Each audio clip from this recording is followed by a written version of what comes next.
All right, y'all, we're in my hydraulic hose shop. You can see this is the hose that we did that little repair to, a little patch job. And I took this out of the tractor. This is just a flared fitting. So this is the other line. You can see it's just a flared fitting, which really had me thinking that this was probably going to be an SAE. SAE is a 45-degree angle as opposed to a JIC. JIC is a 37.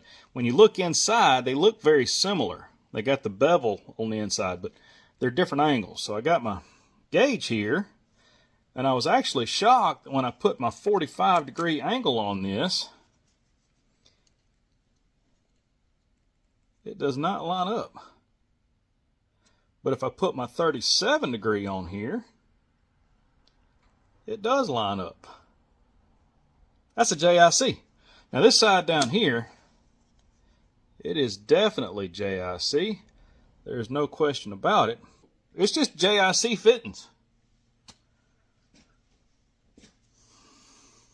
We're going to make some JIC hoses. We got a problem. So these lines are number 6 or 3/8.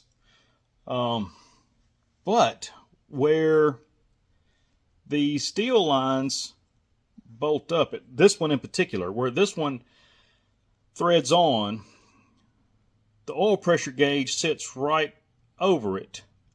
And I don't know, if I go with a 3/8 hose all the way, that adds a lot more girth here. And I don't know if there would be enough room for the oil pressure gauge, and even if there was, is the oil pressure gauge going to sit on it and rub a hole in it? So I could go 1/4 inch versus 3/8. That would kind of narrow it down a little bit. But you can see the difference in the hole size there. This is number 4. This is number 6, or 3/8 versus 1/4. It's a pretty significant difference in the hole size. The problem is going to be that the smaller the hose, the higher the pressure it's going to run through there. But I think we're going to be okay. This hose holds 5,000 PSI. The 3/8 holds 5,000. The 1/4 inch holds 6,000. So that's another 1,000 PSI over the 3/8. So when you drop in size, it's going to create more pressure inside, but this hose holds more pressure.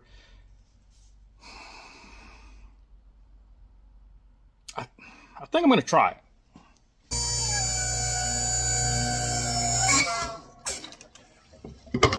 There's one end. Let's do the other. All right. There's one of 2 hoses made right there. Let's get the next one. Hose number 2. Let's go put them on and see what happens.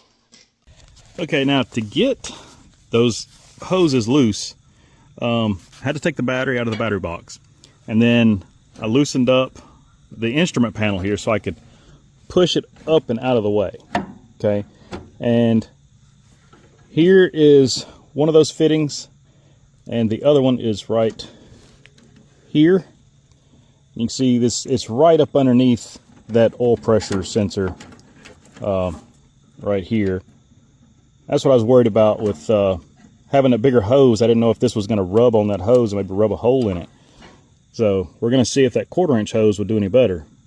I really hope now that I have done it all that I don't have to eventually buy the steel line. But getting it loose from down here was, I mean, that's easy. It's, the order, if you're wondering which one goes where, if you're standing on this side of the tractor, the port that's nearest you goes to the port that is nearest you. The port further away goes to the port further away.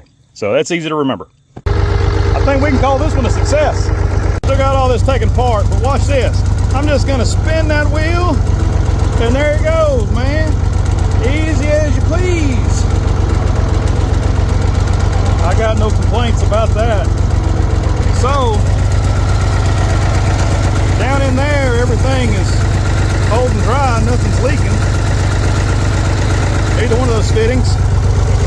There they are.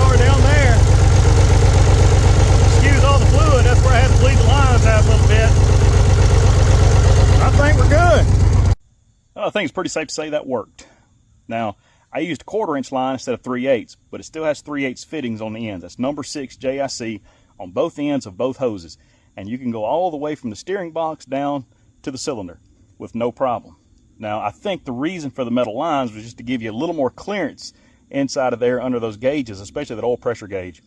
But I don't have a metal line, and that's why I went with a 1/4 inch, a number 4 hose with a number 6 fitting on the end, just to have that little extra clearance, and it seems to be all right. So, barring anything that I don't know yet, I think this works.